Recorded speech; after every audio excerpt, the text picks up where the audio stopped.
Well, good afternoon, everyone, and welcome back to our Exodus series. Today, we're going to begin.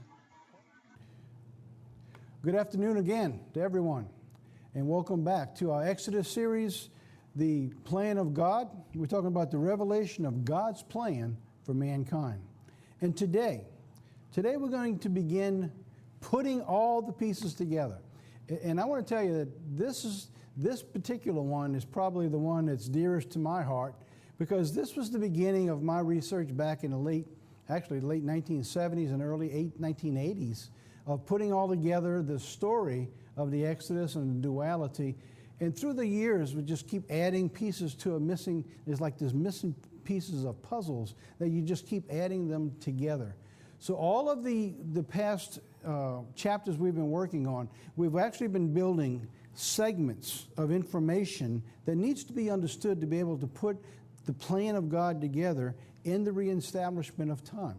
So today we begin putting all these pieces together. And so we pick up the story today, and it's called the reestablishment of time. It's really interesting that when you begin to look at what God did, and when God calls Moses and begins talking to him, God gives him a mission statement. I don't know if you've ever saw this before. It's found in the book of Exodus, actually chapter 6, Exodus 6, verse 6. And actually what you're looking at is a mission statement from God. So let me show you what God says he's going to do. And so what I liked about this was that it's like when God calls each one of us, there's a mission statement he puts in our lives. He's got a goal for you. He's got a plan for you. And so what he was showing us with the children of Israel, as a nation, he was bringing them to salvation. And today it's a personal salvation between you and Jesus Christ. And so this plan of God, his mission statement, it remains the same because God says, I change not. All right, so let's take a look at what God says here. It says, therefore, say to the Israelites, I am the Lord, and I will bring you out from under the yoke of the Egyptians. I will free you from being slaves to them, and I will redeem you with an outstretched arm and with mighty acts of judgment, and I will take you as my own people, and I will be your God. So here we have a mission statement. It is so amazing what God does in such a small amount of words. As you look at what the government does, and they'll give you a plan of something that they're working on, and it be volumes and volumes of information. Well, you got the 10 Commandments in just very few words. The whole thing wraps around the commandments of God. So when you look at what God says, and he's a man of very few words, and he means what he says. Look what he says. Number one, I will free you from being slaves. When you and I are called to the salvation of God's plan, he frees us from the bondage of sin. We're no longer slaves to sin. All right? Number two, I will redeem you. So in other words, God, through his sacrifice, he redeems us. In other words, he buys us back. He takes us out of the bondage, and he redeems us. That means he takes us to himself. All right? Number three, I will take you as my own people. All right, that's the number three is the mission statement. So from that time on, he redeems us. We become his chosen vessels. And four, I will be your God. That's amazing. When I looked at that, I said, wow, look what God's telling us here. In that one verse, or actually it's two verses, including verse 7, he takes his mission statement and he lays the plan and he tells us what he's going to do for each one of us. You know, if you were at home, you could put your mission statement up on your wall and say, this is what God does for me personally, because his salvation is a personal issue. But there's something else that God shows here. It says, I am. In other words, he lays down the authority of who he is without question. I am the Lord. So I am. But then look what he says. I am. Then he goes on to say, I will 4 times. I am and I will. I said, wow, this when you think about what God lays in these scriptures, what he puts out there, it's phenomenal. When you sit down, don't just read it. Just actually take the time, sit down, pray, meditate, and say, God, lead my mind to help me what it is you have written here. And I don't know over the years how many times I've read this verse and never picked up on actually what he said here. But literally, It is a mission statement of the 4 things he's going to do, and he confirms it by saying, I am and I will.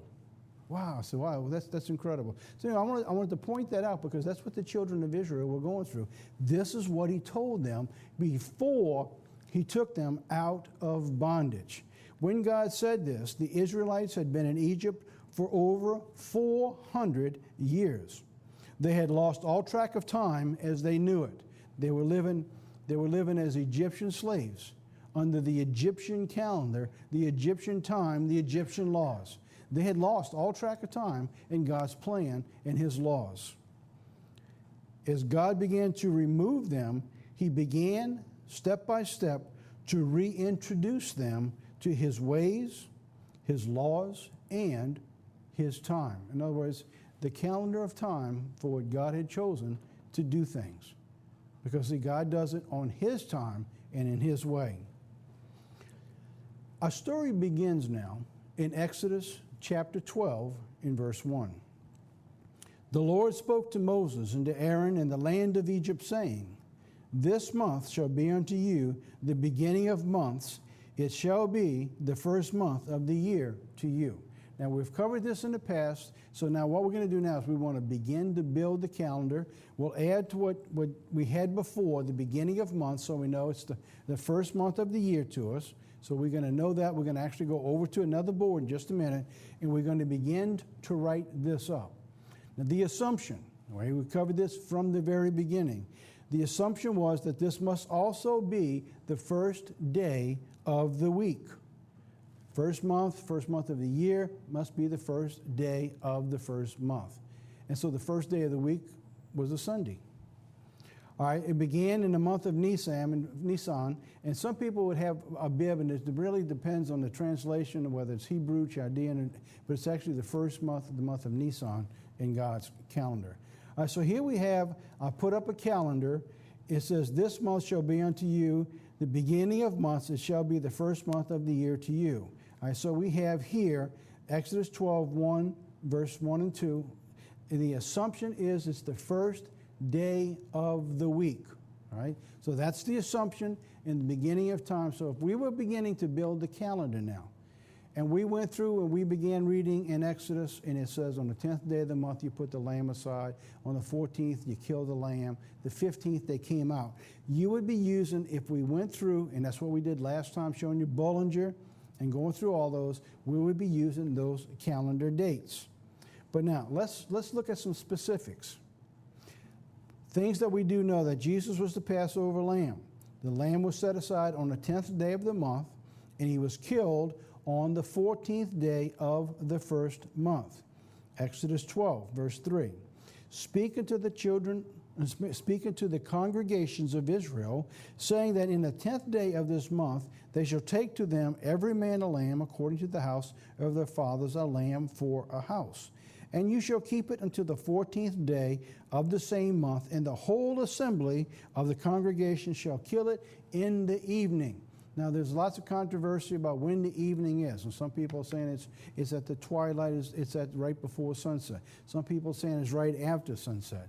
We know one thing for sure in the New Testament. Jesus Christ died at 3 o'clock on the stake in the evening. In the evening means at the going down of the sun. So there's a period of time, there's a lot of freedom in the way to understand that. But we do know at Jesus' time, they killed the lamb, the Passover lamb, at 3 o'clock in the afternoon.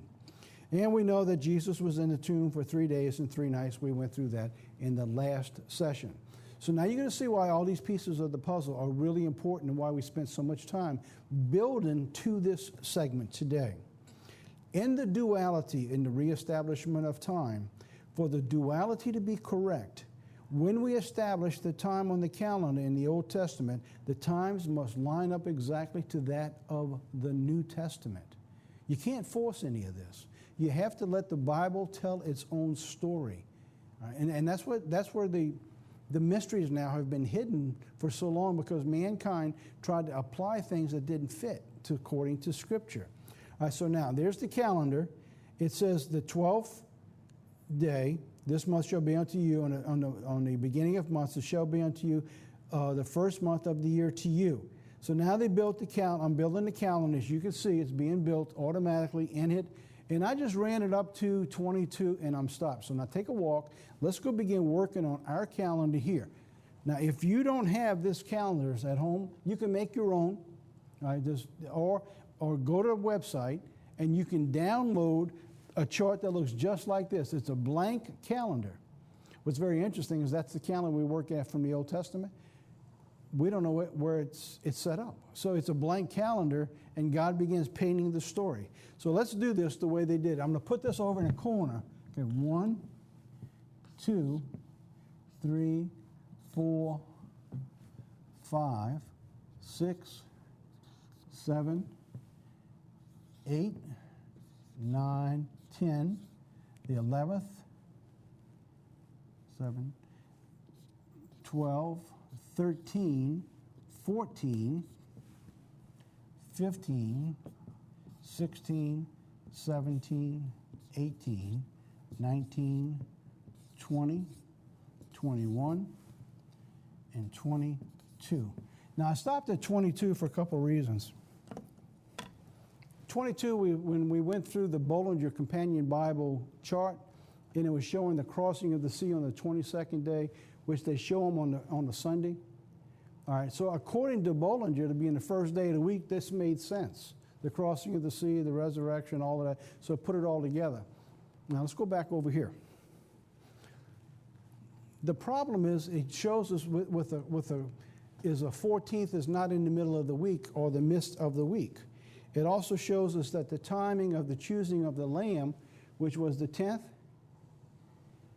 it's a different day than it was when we went through showing when Jesus Christ was chosen as the Lamb of God on a Sabbath day. So we got a couple issues here. Now, in pieces, the Bollinger on his own map and the timing, it seems to make sense. But if all of it doesn't line up, then none of it works. Then you got something absolutely wrong. So Christ, we know this. Christ was crucified in the midst of the week, right? Well, we all agreed to that. He's crucified in the midst of the week. According to this chart here, we got him being crucified on a Saturday. That's couldn't be. The other problem is they would never crucify him on a Sabbath day. It had to be before a Sabbath day or after a Sabbath day. All right, so we know that this chart can't be right. But that is the chart according to Bollinger, and that's what everyone has gone from that time in the 1800s till today. The second thing we saw is that in John chapter 12, the Lamb Christ was set aside on the 10th day of the month, and in the New Testament, it's conclusively proven that the 10th day of the month fell on a Sabbath. All right, so there. So now we got the information that our calendar's wrong. So we got to go back now and let's see what God's calendar sets up in giving us our time.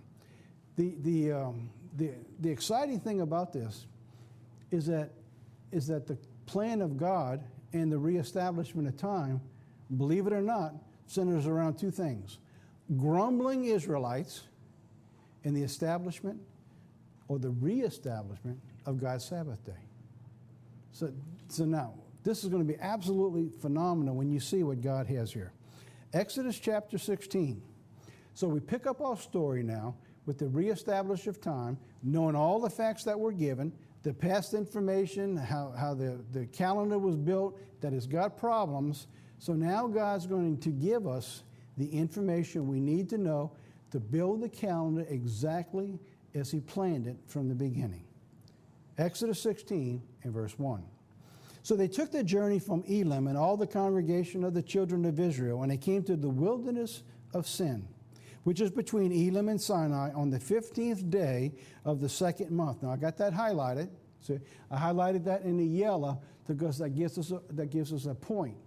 So now we begin to see that God's giving us a time frame.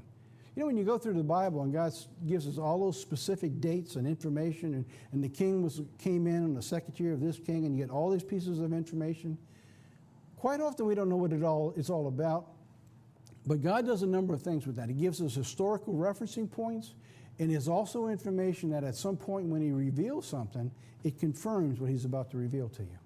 And this is one of those stories right here. All right, so the 15th day of the second month. Now that begins to pinpoint a time. So now in the first month, we know that this is what was given. Exodus 12, 1 and 2 began the first day. That's what we had thought we understood. So now we got the second month, all right? So now God's bringing in what it says here, that they came into the children came from the wilderness of Sin, which is between Elim and Sinai, on the 15th day of the second month. So when is that? Where do I put the 15th day? We know we can't count here and work our way across because we know that's wrong. We done proved that the 10th and the 14th day doesn't line up properly. So the 15th day of the second month, when is it? Well, we don't really know yet, do we? But it's through this chapter that we will find out when that date really is. So at this point, we need to know which day of the week is the 15th day of the second month. Now, I'm going to go through and I'm going to read the verses, and then we're going to go back after I read the verses and explain what we just read. And through those explanations of what God's given us here in the Exodus 16, we're going to go back to the calendar and we're going to build it according to God's plan. Okay, you ready? All right, let's go. Then the whole congregation of the children of Israel complained against Moses and Aaron in the wilderness. And the children of Israel said to them, "Oh, that we had died by the hand of the Lord in the land of Egypt, when we sat by the pots of meat, and we ate bread to the full. For you have brought us out into this wilderness to kill us, this whole assembly, with hunger." Exodus verses 4 and 5 of Exodus 16. So the Lord said to Moses, "Behold, I will rain bread from heaven for you, and the people shall go out, and they'll gather a certain quota every day, that I may test them whether they will walk in my law or not. And on the sixth day, that they shall prepare that they bring in, and it shall be twice as much as they gather daily." So now, through the promise of manna, we know the story looking back, that they're going to go out and they're going to gather for 6 days. They keep it on the sixth day twice as much and stay over till the next day. If they kept anything before that, remember, as we're going to read, it would spoil and it would rot. Verse 6. Then Moses and Aaron said to the children of Israel, "At evening you shall know that the Lord has brought you out of the land of Egypt. And in the morning you shall see the glory of the Lord, for he hears your complaints against the Lord. But what are we that you complain against us?" Now, I didn't plan on doing this, so I've got something I want to share with you here, because I'm going to show you there's a confusion, and I don't even have it in this series, but we're going to be a sublet, we're going to come back in, is when did the children of Israel spoil the Egyptians? When did they spoil the Egyptians? That is an area of controversy and a problem within the churches of God for as long as I've been in the church. Most of the churches teach that they spoiled the Egyptians after God killed all the firstborn. They spoiled the Egyptians the next day, and then they left the following day. But now, according to the way this is written, let me show you something here. It says, "And in the morning you shall see the glory." It's talking about at evening. When God's telling them, if I tell you at evening, when are we going to be talking about? We're talking about tonight. We're talking about this evening, so what God's telling them. So I got a spot here I want to save. I'm going to go to Exodus chapter 11. Go with me to chapter 11. I'm just adding this in here at the last minute as I was preparing to do this today. It dawned on me, so let me at least introduce this to the congregations so that they will begin to see a little bit. This is before the firstborn's killed. Because look what God's here in Exodus chapter 11 in verse 2. Actually, I'll begin at verse 1. "So the Lord said to Moses, I will bring one plague more upon Pharaoh in Egypt, and afterwards he will let you go, and he will let you go. Surely he will thrust you out altogether." All right, so he said, look, I got one more plague. We know what that one's going to be. He's going to kill all the firstborn. All right. So verse 2 gives us some information. "Speak now to the ears of the people. Let every man ask of his neighbor and every woman of her neighbor jewels of silver and jewels of gold. And the Lord gave people favor in the sight of the Egyptians. Moreover, the man Moses was very great in the land, in the sight of the Pharaoh's servants, and the sight of the people. And Moses says, Thus says the Lord, about midnight I will go out in the midst of Egypt." All right, so what do we just read? Just like we're reading in here in Exodus 16, he's saying, go speak to the people now, because at midnight I'm going to pass through and kill all the firstborn. So when did they spoil the Egyptians? According to God's own word, they spoiled them before the final plague. Because he said afterwards they're going to get rid of you. There's not going to be any favor with the children of Israel. So he says, speak now. Tell them to do it now, because tonight I'm coming through. Does that make sense? I wanted to pass that on, so when you do your studies and you begin to talk about when did they spoil the Egyptian, God gives us a time frame. It was done before the death of the firstborn throughout the land of Egypt. All right? So I'm going to come back to that at another time as we get back and add some supplements to this Exodus series to go into specifics about the spoiling, because that gives us a lot more timing than you realize. All right, let's go back now to Exodus chapter 16. So it says that they're going to have that evening, they said, you'll know that the Lord is in the land, and in the morning you shall see the glory. And for he hears your complaints. He says, but what are we that you complain against us? That's what Moses is saying. Why are you complaining about us? Who are we? Verse 8. And Moses said, this shall be seen when the Lord gives you meat to eat in the evening. That evening, they're going to get meat. And in the morning, you'll have bread to the full, he's saying. Verse 12 now. It says, I have heard the complaints of the children of Israel. Speak to them, saying, at twilight you shall eat meat. All right, saying the same thing, it's just a different word. It said in the evening. Now it's at twilight. So it's in the evening at twilight. And in the morning you shall be filled with bread. And you shall know that I am in the Lord. So when he told them this, he's talking about the 15th day he's speaking to them. 15th day of the second month. And he's telling them, listen, this evening you're going to get meat. Tomorrow morning you're going to have bread. When is it on the calendar? Well, we don't know yet, right? But through this information, we'll be able to find out. So it was that quails came up that evening, covered the camp, and in the morning dew lay around the camp. And when the layer of the dew was lifted, there was a surface on the wilderness. It was a small round substance as fine as frost on the ground. Verse 15. So when the children of Israel saw it, they said to one another, what is this? Or what is it? And they said they didn't know what it was. So Moses said, this is the bread that the Lord has given you to eat. This is the thing that the Lord commanded. Let every man gather it according to each one's needs, an omer for each person, according to the number of persons. Let every man take for those who are in his tent. So they got a specific amount that they were supposed to gather every day, it says. All right? Verse 17. Then the children of Israel did so. They gathered some more and some less. So when they measured it by omers, he who had gathered much and nothing was left over, he who gathered little had no lack, and that every man gathered according to each one's needs. And Moses said, let nothing of it lay until the morning. In other words, if you have something, get rid of it today, because tomorrow it's going to be spoiled. Don't let any of it lay till tomorrow morning. Verse 20. So now, notwithstanding, they did not listen to Moses, but some of them left in the morning, and it was left for in the morning, and bred worms, and it stank, and Moses was angry with them. And so they gathered it every morning, every man according to his need, and when the sun became hot, it melted. 21. And so it was on the 6th day that they gathered twice as much bread. Now, here we know one thing, is that he speaks to them on the 15th. They go out in the morning and they gather for 6 straight days. So when they begin gathering, the only time you can have 6 straight days in a row before a Sabbath day, it has to be Sunday morning. All right? Sunday morning.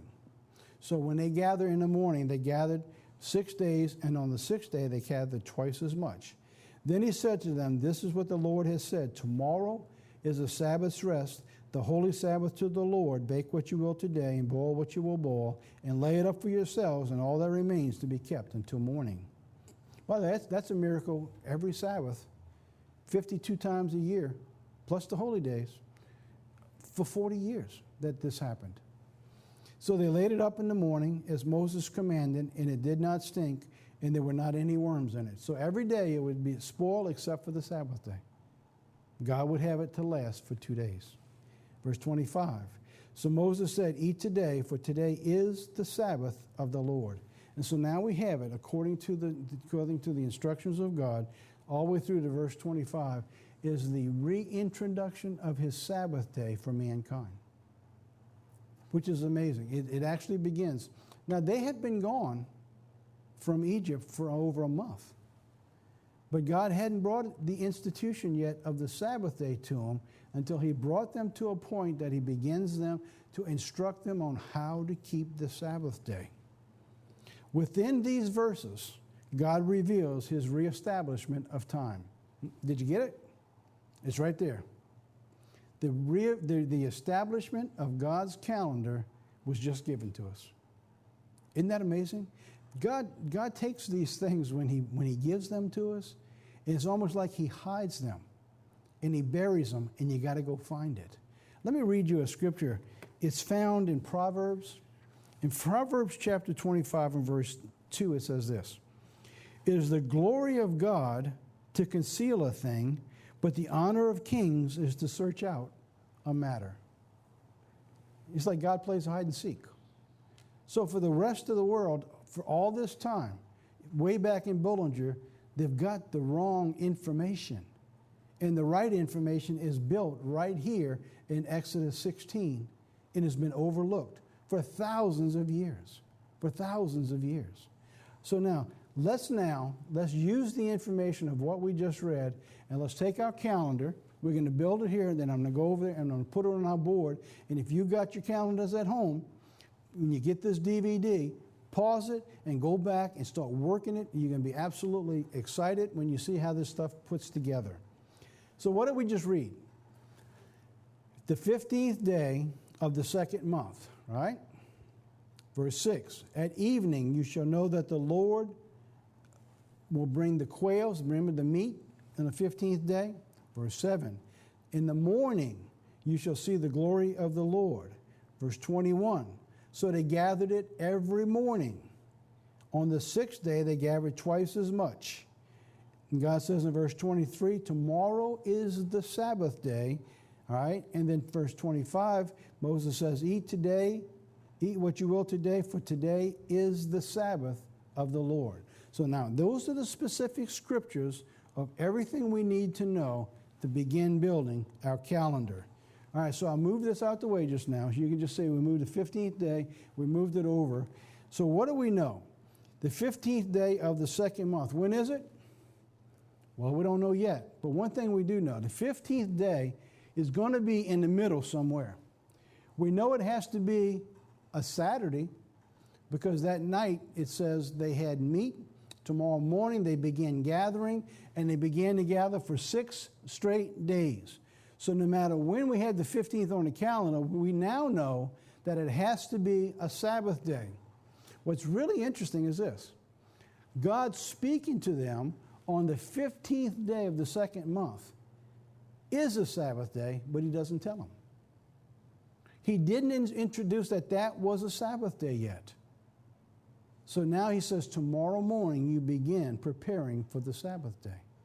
So they're going to gather for 6 days. So when's the 15th day? I put it in the middle of the calendar. So if you build your own calendar, depending on where you put it, it needs to be on the Sabbath because it has to gather for 6 days. So there we have, in the evening the quails came, and in the morning you shall see the glory of the Lord. All right, so in the morning is the 16th. We know it has to be a Sunday because it's the only day that gives you 6 straight days to gather. Okay, where the 7th day is a day of rest. So verse 21, "And so they gathered every morning. On the 6th day they gathered twice as much." All right, so now we have verse 22. They gather 6 straight days, and on Friday they gather twice as much. All right, that makes sense? Everybody still with me? It's really not complicated when you look at the scripture and let it tell you a story, does it? Now, we add our dates. We had 6 straight days, the 16th, 17th, 18th, 19th, 20th, and the 21st. All right, so there we have the days of the calendar beginning to be added. It says tomorrow is the Sabbath day. It says Moses says, "Eat today," in verse 25. In verse 25 it says, "Today is the Sabbath day." So now we added it. The 22nd day of the second month is a Sabbath day. It's the Sabbath day. Now, so you see what we've got here. All right, so now we've got the calendar. Let's go back over to our calendar, and let's start adding up these things. We know the 15th.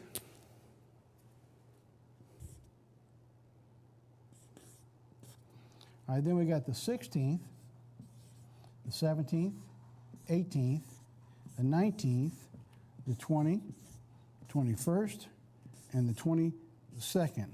All right, that is a Sabbath day. Just according to the scripture, we have the Sabbath day. He actually spoke to them on the Sabbath day. We have the 6 days of gathering. Right. The 21st, twice as much. All right, the twice as much as the gathering. Now, I'm going to go back over now. Let's keep working our board through the scripture. Now we want to be able to build the calendar. All we need to do now is to begin to count back ways, right? To count back ways to fill in the calendar. So we've got all the information. We know exactly when this is now because God just gave it to us.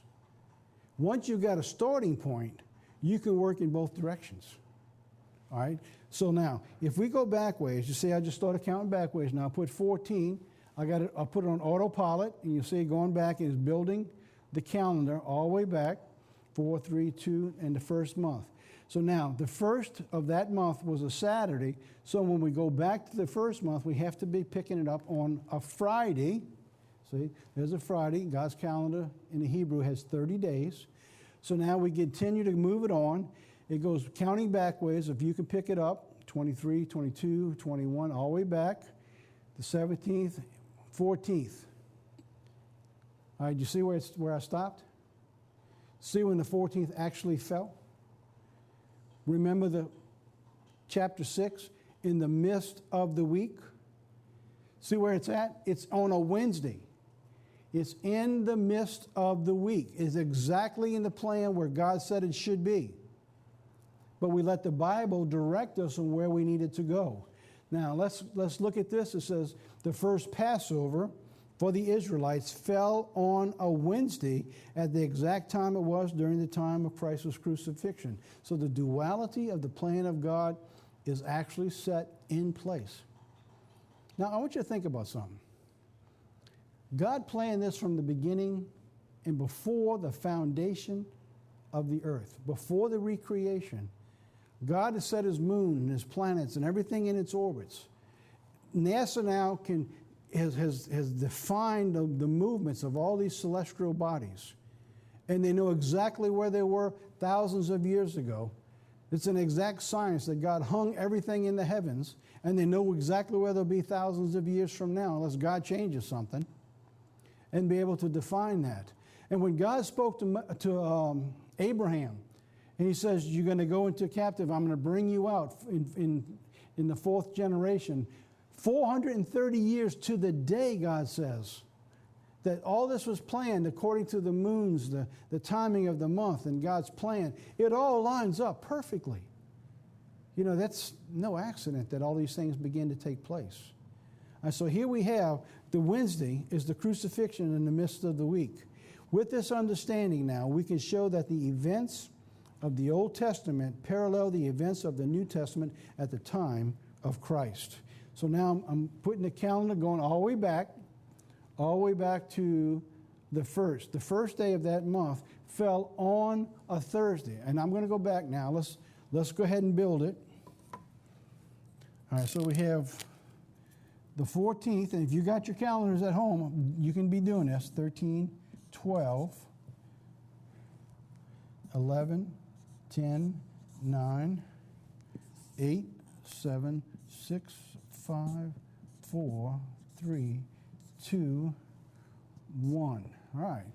Then we have 30, 29, 28, 27, 26, 25, 24, 23, 22, 21, 20, 19, 18, 17, 16, 15, 14, 13, 12, 11, 10, 9, 8, 7, 6, 5, 4, 3, 2, 1.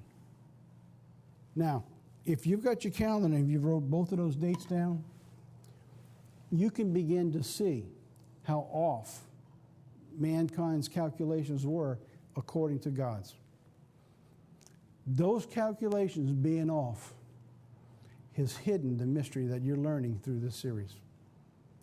The world just didn't have it. They didn't understand what was going on there. So now, when we look at that calendar, what do we find?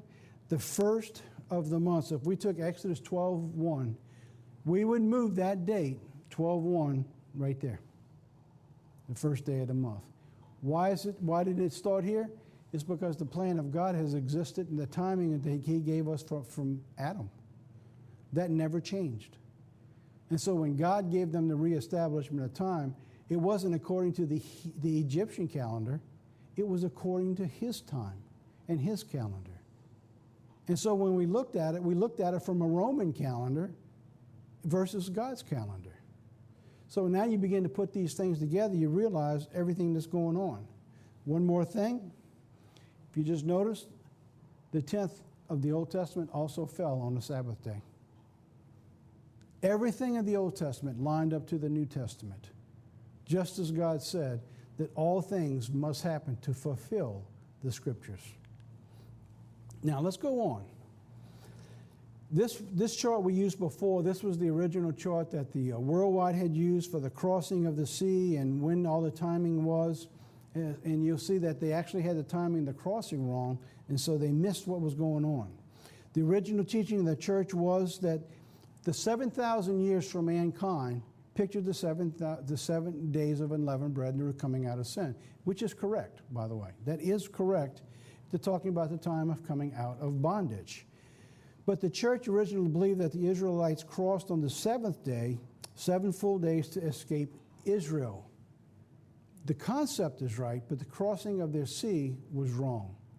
And I'm going to show you why as we go on now. If you have that chart and you write for it and you download it, or if you got an old Ambassador College correspondence course, you will see right here that God leads the Israelites through the Red Sea to safety before daylight. It is showing at the end of the 7 full days. So you see that there's a problem there. It doesn't line up. All right, the two misunderstandings have obscured two of the most important events of mankind. It is the resurrection of Jesus Christ, tied into the duality of events, and believe it or not, the meaning behind Pentecost. All right, so now we pull up our chart again, and if you don't have this, you can get this. Again, write it in. We have another chart you can write for, and we're going through all of these, and then there's another chart that gives you blank. I try to mention this each time so people, if you haven't caught the earlier versions, you can the chapters, you can get these yourself to download them or make them up yourself. You don't have to download them. It was real simple. Just go draft them out, get your little ruler and a line, just put some lines on and start working on it. All right. So now this is a timeline that we've used before. Now we want to add more pieces to it with the information that we now have. We know that Passover, Christ was said that He was crucified from the foundation and also before the foundation. All right, and it's going to take us to, from the time of Passover, the children of Israel, at the very first holy day, begins their journey toward the mountain. Remember, we started off, God says, bring them back to this mountain. So now they're going to bring them back to the mountain. It's going to be the 50 days is going to take them to the time of like Pentecost in the New Testament. We know that He had to be confirmed in the middle of the week. So now, what's interesting is that not only was Jesus crucified on a Wednesday in the middle of the week, and He put in grave right before sunset, if we looked at the 7,000-year plan of God, He was crucified in the middle of the 7,000 years too. So in the midst of 1 week, or a week of 7,000 years, a day is 1,000 years, as according to Peter. Jesus' work in the midst of the week and the ultimate conclusion of Pentecost. All right, let's begin putting our pieces together now. And the Word was made flesh, and it dwelt among us. All right? Now, this is a little curve I'm going to throw you here, because I want you to think about this, and we're going to cover this back at the very end of this series. Is the term dwelt. All right? Jesus Christ dwelt among us. In other words, his presence was here for the 7,000 years as he's removing sin from mankind.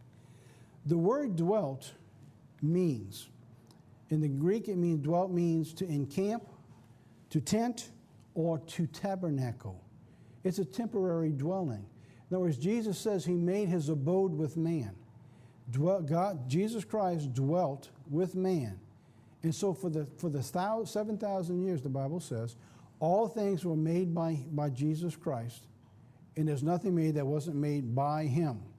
And he has dwelt with man from the beginning of Adam till now, and until the new heaven and the new earth.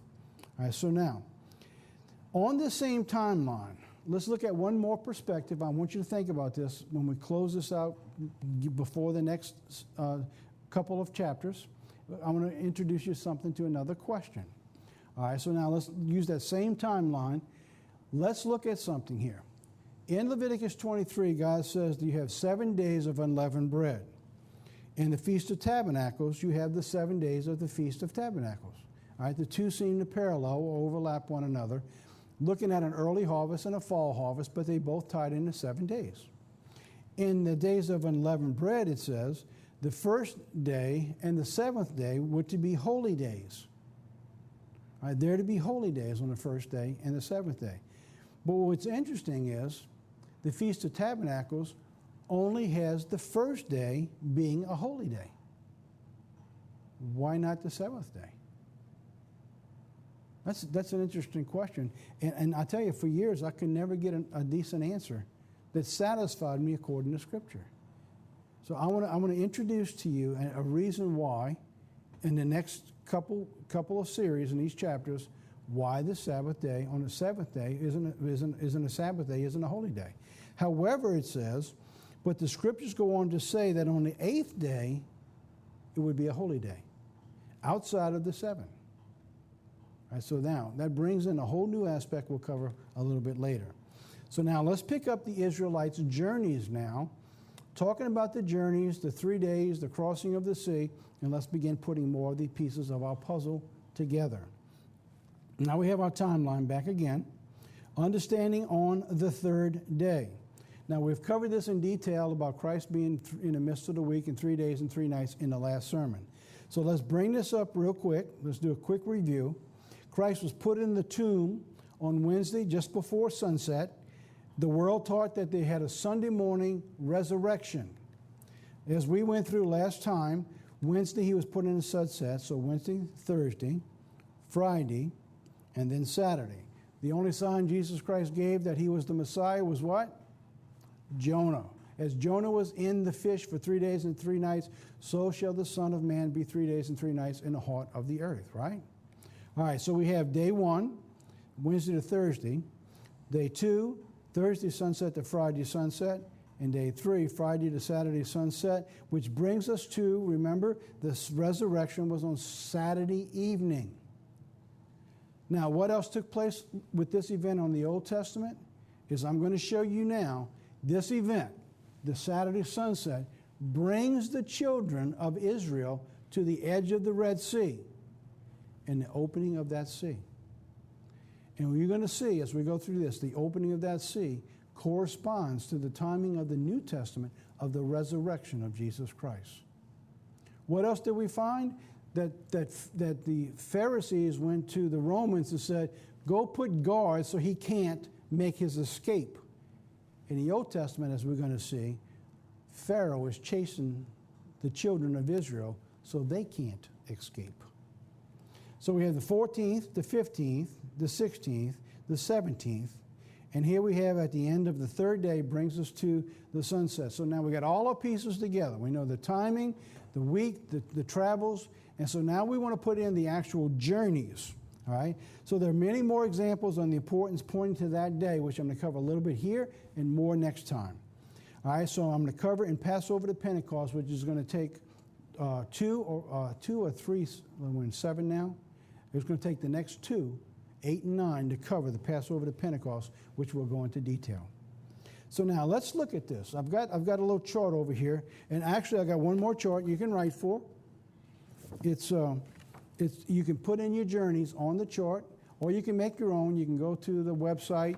You can go to anywhere in Google, type in the Journeys of Israel. The thing you want to be cautioned about when you go there, everybody's got their own idea of where everything is located. All right? You're never going to find 2 maps exactly the same. All right? But this is as close as I can get through many of the theologians who put the placing according to history and where these cities and locations were. So now, let me give you the journeys first, where they come from. We have Goshen, we have Ramesses, and we have Succoth, which is the first journey. So now let's walk with me over to this chart. So now I have here on this chart, we have Ramesses, I just put this here, and we have Goshen, all right? So Goshen was on the outskirts of the Ramesses, but it was still in the rich, abundant land of the Fertile Valley. All right, so now I'm going to work the chart from over here. Succoth was the first journey, all right? So let me find some chalk. Yeah, we'll do this here. All right, so we have the first journey to Succoth. All right, so then the second journey, the second night, they went to Etham. And Etham was here up in the wilderness by the reeds, and it says they're at the edge, brought back at the edge. The third encampment is called Midgal, and Midgal was by Piharoth, Midgal, and they were by the Red Sea on the third journey. Then it says they went across the sea. They went across the sea, and they went 3 days' journey to Marah and to Elam. Now, how do we know that's for a fact? All right? How do we know that that's for a fact? Let's go back now and look at the scriptures in Numbers. Numbers 33 says this. Moses wrote the goings out according to the journeys, according to the commandment of the Lord, and these are the journeys according to their goings out. So what God says now, Moses, I want you to write this down exactly how they went according to their journeys. And so we know that it went this way because Moses wrote it out in Numbers 33. And then I'm going to go back and show you how Exodus, in the book of Exodus, brings in the same journeys, but brings out different information and gives us a better picture of what was going on. This is written for the journeys. Verse 5, the children were removed and they pitched in Succoth, journey, that's the first. They left Succoth, they pitched in Etham, that was the second stop. Then they went from Piharoth, which is before Midgal, and that was the third stop. All right, they went from Piharoth, they passed through the middle of the sea, so they went 3 days' journey, and they passed through the sea, and now they're on the other side of the sea, and then they went 3 days' journey into the wilderness, and they stopped at Marah, and then they went from Marah, they left Marah, and they came to Elam, and it says in Elam there were 12 fountains of water, and 70 palm trees, and they pitched there. Really interesting what they found there. Doesn't that sound familiar? 12 fountains of water, and 70 palm trees. Doesn't that sound familiar? And so I'm going to go into that in just a few minutes. Now let's look at that now from a different perspective with the same information we just had, and let's begin to build the story a little bit deeper. All right, so there's Ramesses, and then there's Goshen. In Exodus it says, the same thing we just read in Numbers 33, Exodus says this, the children of Israel journeyed from Ramesses to Succoth, about 600,000 men on foot besides children. So we're looking at God's telling us, you have anywhere from 2 million to 6 million Israelites, plus the sojourners who are with them. 600,000 men besides the women and children. So you have the men, 600,000. If they were married, you have 1.2 million, and they were very prolific. So if they just had 2 children per family, you're over 2 million people. I mean, this is quite a company of people that's heading out. So they went to Succoth, the first journey, right? So then they took the journey from Succoth and they camped at Etham, just like it says in Numbers 33. All right, so now they're at the edge of the wilderness. It's very important to understand that. These events are so symbolic. It's like if you went in the second day of the 7,000-year plan of God, I mean, you're at the edge of mankind. God's destroying everybody. He's got the flood. You got Moses. I mean, mankind's at the edge. So God brings them back from the edge. And where does he bring them to? He brings them back to the next spot. Exodus 4 says, speak to the children of Israel, that they encamp before Paharoth, between Midgal and in the sea. He says, you shall encamp there. So there you have the journeys of Israel. Now, this is interesting. It's like they're wandering. They're just going from place to place. But God's leading them there. He's got it for a reason. All right, so then they make the crossing according to Numbers 33. In Exodus 15:20 says, Moses brought Israel from the sea, and they went into the wilderness of Shur, and they went 3 days into the wilderness, and they came to Marah. What's interesting is this. When you see that the crossing, instead of the wandering anymore, the crossing picturing the time of Christ being crucified in the midst of the week, because that's the midst of the week, all right? The journey's straight from that time forward. There is no wandering. It's a straight path to where they're going to. And then they went to, on the next day, this would be an 8th encampment, they came to Elam, where there were 12 wells of water and 80 palm trees. All right, so now Exodus 12 is reconfirmed, gives us a little bit more information. Now let's look at this one more time with one more piece of information of a puzzle. So here we have our journey from Succoth. All right, we went to Succoth. We wrote it down over there. Second journey, Etham. Third journey, Piharoth, Midgal, right there by the sea. The Israelites could have traveled approximately 20 miles a day. They could have gone a little more. They could have gone a little less. But the travel was within that time frame of 20 miles. Some's a little less into it. Midgal is about 40 to 60 miles from Ramesses. That's not very far. All right, so there's Ramesses. I put it up on a chart. And so Ramesses to Midgal. When Pharaoh heard, and we read this, you read this in Exodus, that Israel was encamped by the sea, God says, I'm going to harden his heart. And he says, why did I leave these people go? Pharaoh's not going to chase them in the same direction. He's chasing them with chariots. All right? He's chasing them. See what I got here.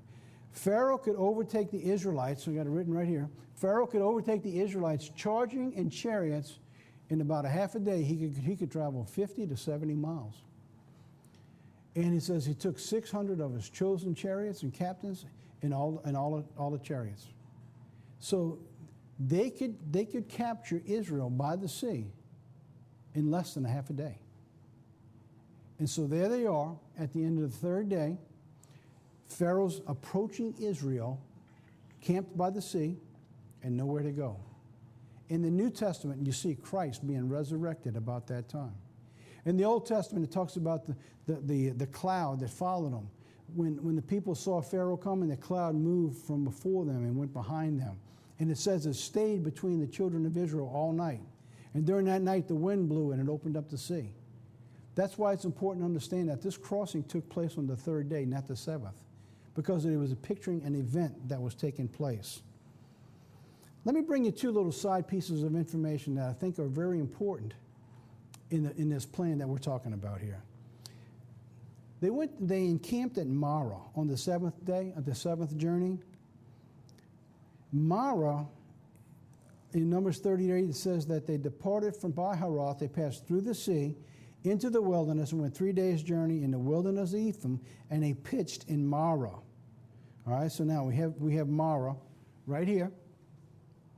What's interesting is that when you look at the calendar and in the times of that time place back then, you see that Marah is right on the edge of Egypt. What I did is I just wrapped around the known land that was controlled and owned by Egypt of the time. And Marah was just inside the borders of Egypt.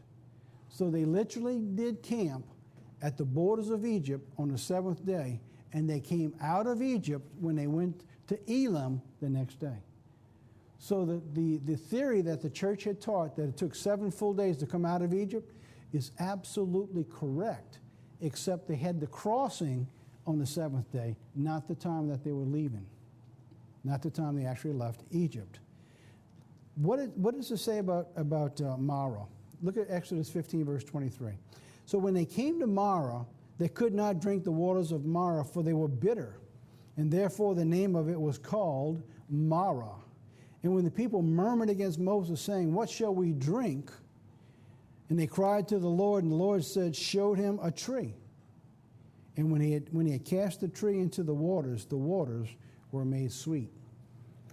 Now, these things, when you read them, so while that's interesting, it's an incredible story, but what does it mean?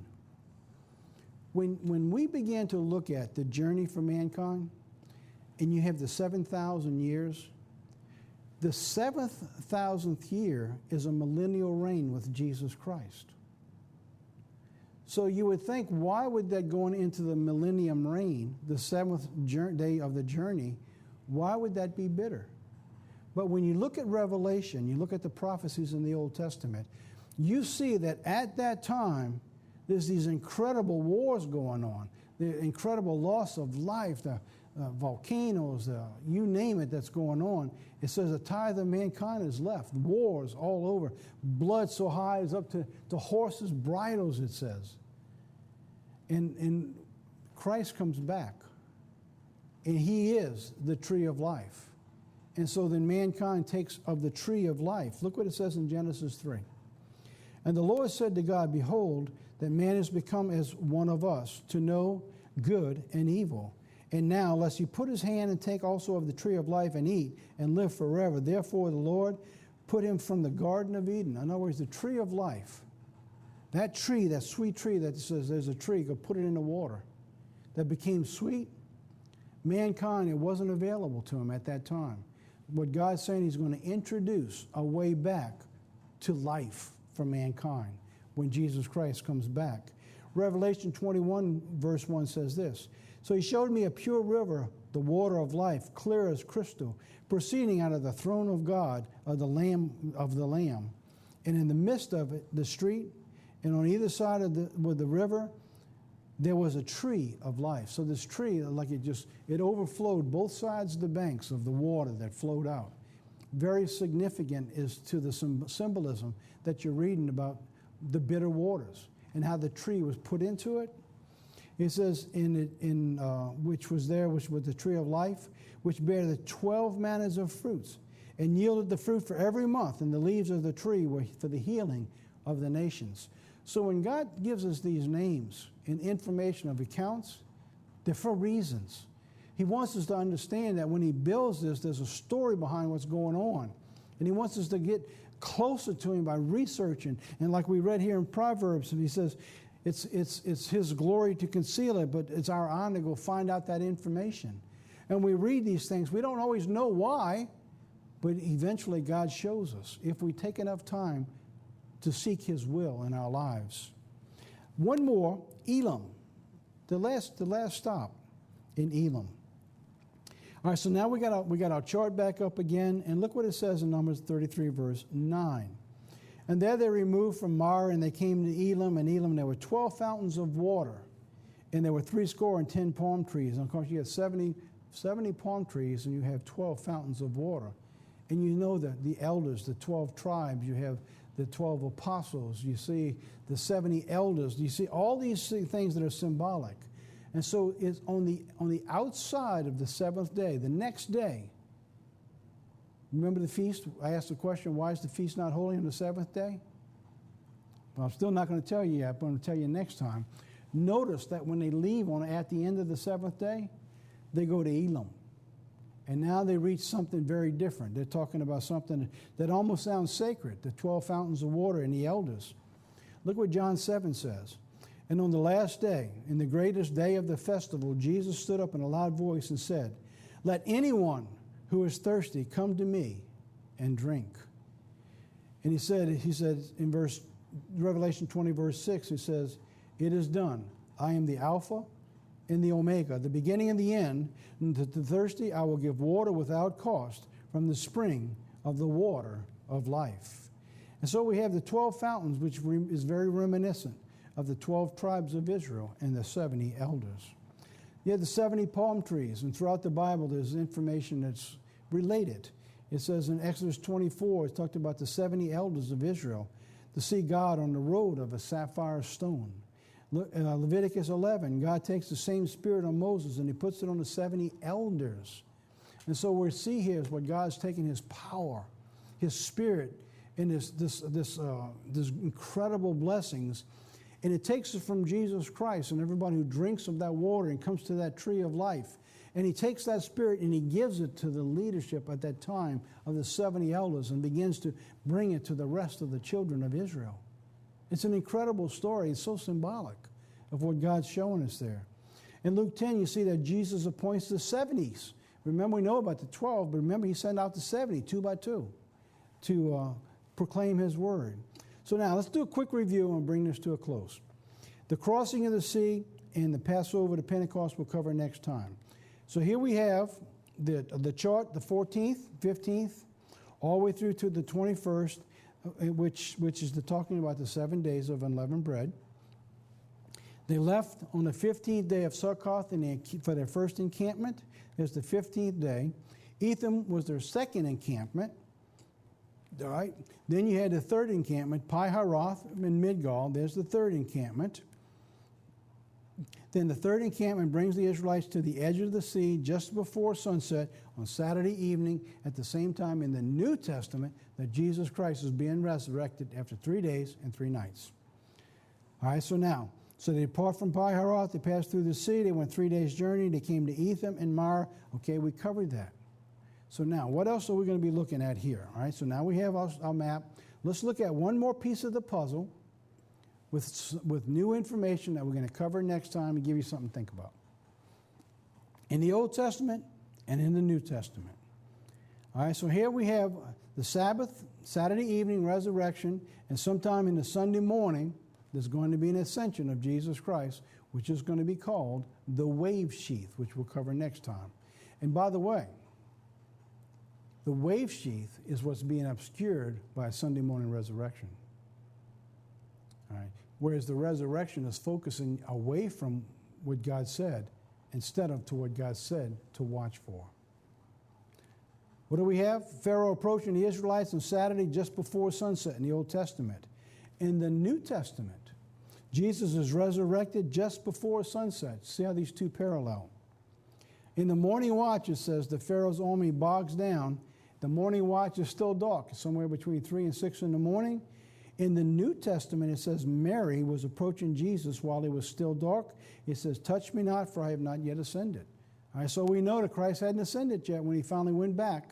He was still on this earth. Daylight appears and the sea closes. In the Old Testament, the wave sheath at daybreak, and Jesus ascends to his Father. So here what we have now, lining up, are the events that all center around the crossing of the sea at the end of the third day. It is the most phenomenal story that's ever been hidden from mankind. Final thoughts. Christ was resurrected just before sunset on Saturday evening. He ascended on Sunday morning at daybreak. He wasn't resurrected at daybreak. He ascended to the throne at daybreak. What was going on during those 12 hours? Why was Jesus Christ on this earth, resurrected for 12 hours from sunset to Sunday morning at daybreak when he ascends to heaven? I call that the missing 12 hours. And we're going to cover that and go into detail in the final 2 sessions of this series on the Exodus. We'll see you next time.